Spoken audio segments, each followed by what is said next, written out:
रसिक मित्र हो, नमस्कार. मी दत्ता सरदेशमुख आज आपल्यासाठी घेऊन आलो आहे एका लेखाचं अभिवाचन. सहज सख्या एकटाच. लेखक श्रीनिवास बेलसरे. ऐकूया. सहज सख्या एकटाच.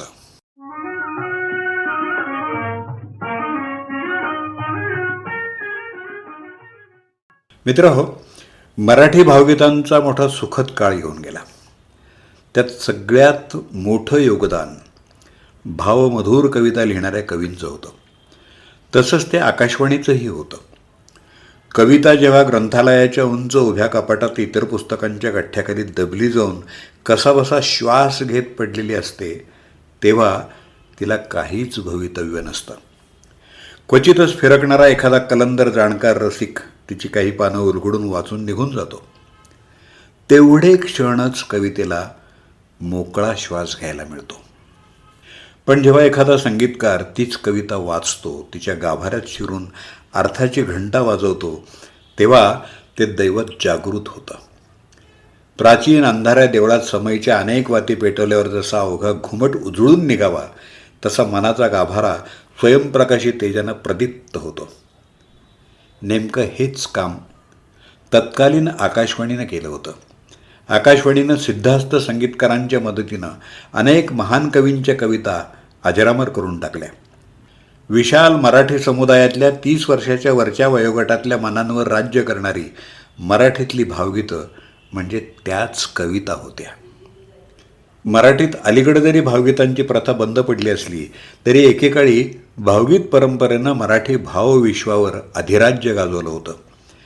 रेडिओ हे घरगुती मनोरंजनाचं एकमेव आणि उत्तम साधन होतं, तेव्हाची ही गोष्ट आहे बरं का. तेव्हा गाणं लोकप्रिय होण्यासाठी ते सिनेमातलंच असलं पाहिजे अशी सवंग अट नव्हती. एकंदरच समाजाची अभिरुची खूप उच्च दर्जाची होती. मित्रहो, अनेक मराठी भावगीतांचं लोकमानसावर अधिराज्य होतं. अनेक कवी आणि गायक केवळ भावगीतांमुळं प्रसिद्धीला आले. ते जुन्या श्रोत्यांच्या स्मरणात आजही विराजमान आहेत. गायकामध्ये गजानन वाटवे, माणिक वर्मा, सुधा मल्होत्रा, मालती पांडे, रामदास कामत अशी अगणित नावं आहेत. तर कवी म्हणून शांता शेळके, शांताराम नांदगावकर, राजा मंगळवेडेकर, मधुकर जोशी, राजा बढे, पी सावळाराम, जगदीश केबुडकर, गदिमा अशा असंख्य दिग्गजांचे चेहरे आपल्या डोळ्यासमोर येतात. असेच एक भावगीतकार होते सूर्यकांत खांडेकर. त्यांची मोजकीच गीतं पण आपल्या मनात घर करून राहिलेली.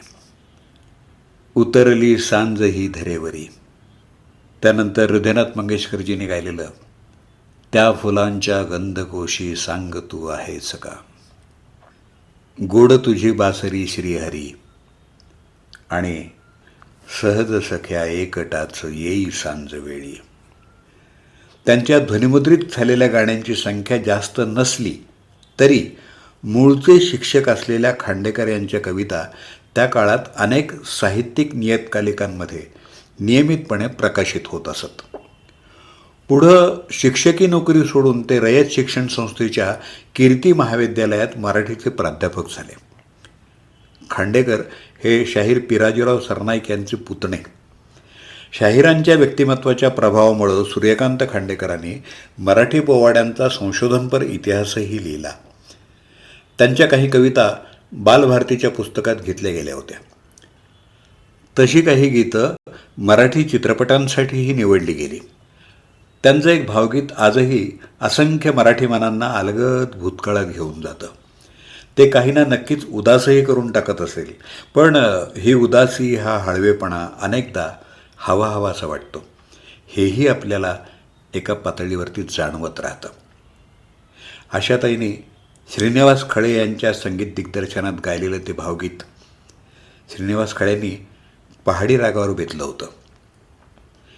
जीवलागाच्या भेटीसाठी आसुसलेल्या अगदी भेटी लागी जीवा लागलीसे आस, पाहे रात्रंदिन वाट तुझी अशा भावावस्थेत गेलेल्या विरहिणीच्या भावना मांडणाऱ्या त्या भावमधुर गाण्याचे शब्द होते सहज सख्या एकटाच येई सांज वेळी, वाट तुझी पाहिन त्या आम्रतरू खाली. मित्रहो, आशाताई तेव्हा किती तरुण असाव्यात. सूर्यकांत खांडेकरांनी ते लिहिल्याची तारीख उपलब्ध आहे आणि ती तारीख होती 3 नोव्हेंबर 1957. किती वर्ष झाली बघा. तर आशाताईने एखाद्या विशीतल्या प्रेमविव्वल मुग्ध तरुणीचा वाटावा असा सूर लावला होता.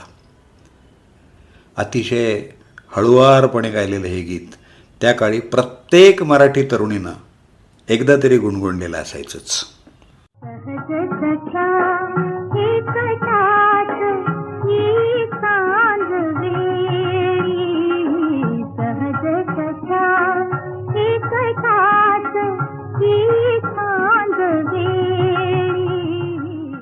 सहज सख्या एकटाच येई सांज वेळी.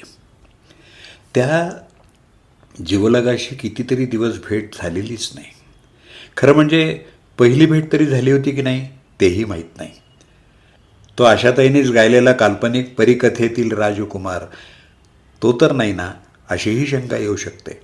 पण प्रिया मनातल्या मनात त्याच्याशी होऊ घातलेल्या सुंदर संयत प्रेमभेटीची स्वप्न रंगवते. तिला प्रियकराला सांजवेळी भेटायचं आहे. सांजवेळ आणि संध्याकाळमध्ये थोडा फरक आहे.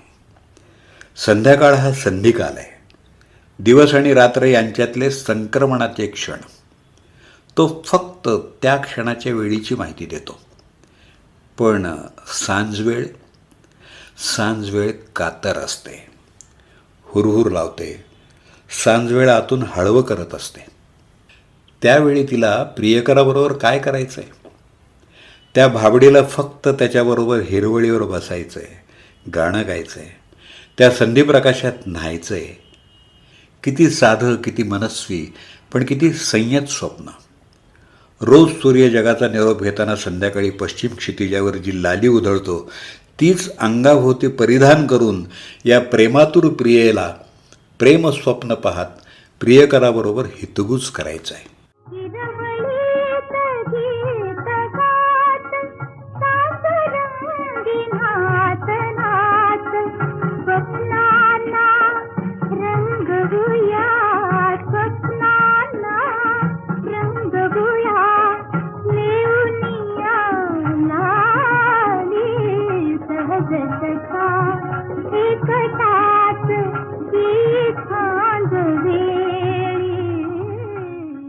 हिरवळीत गीत गात सांज रंगी न्हात न्हात, स्वप्नांना रंगवूया लेवुनिया लाली, सहज सख्या एकटाच येई सांजवेळी.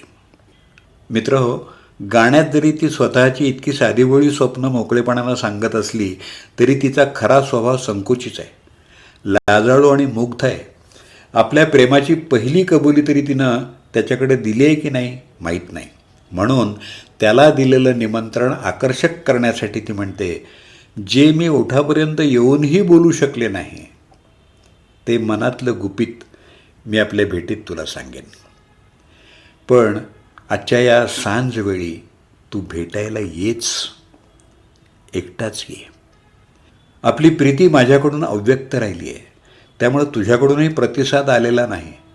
आपलं प्रेम आजवर अबोलोच राहून गेलं आहे. आज आपण भेटू आणि मावळत्या सूर्याच्या साक्षीनं ते मोकळेपणानं व्यक्त करूया, साजरं करूयात. तू सहजच येऊन जा.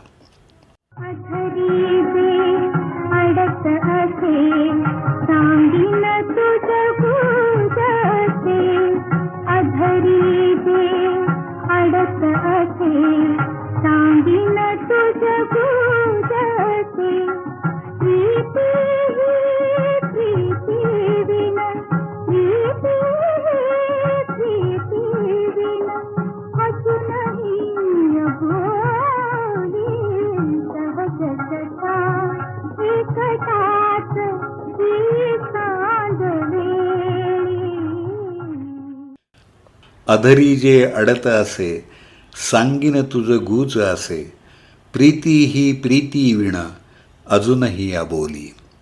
सहज सख्या एकटाच येई सांजवेळी. ती तिच्या आवडत्या आम्रतरूखाली बसली आहे आणि आजूबाजूला पसरलेल्या हिरवळीत आलेली सुंदर मनोहारी रंगांची चिमुकली रानफुलं न्याहाळते आहे.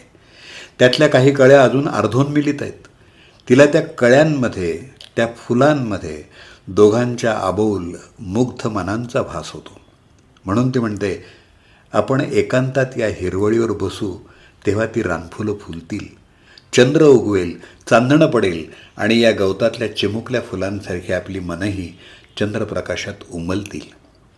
आपली भावभोळी प्रीती फुलेल.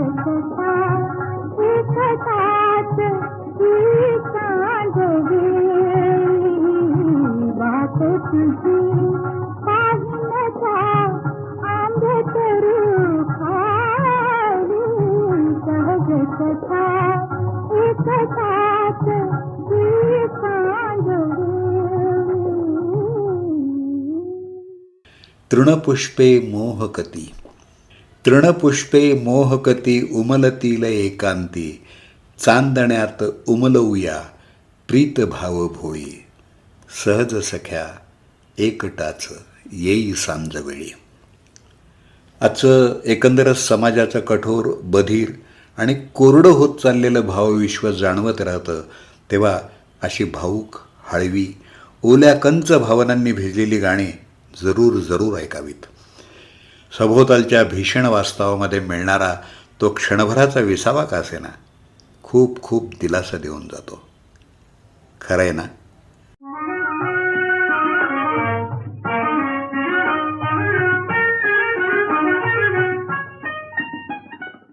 सहज सख्या एकटाच या लेखाचं अभिवाचन आपण ऐकलंत. लेखक श्रीनिवास बेलसरे. त्यांचा मोबाईल नंबर 9969921283. या लेखाची पूर्वप्रसिद्धी दैनिक प्रहार. अभिवाचन दत्ता सरदेशमुख. माझा व्हॉट्सअप नंबर 8329730186.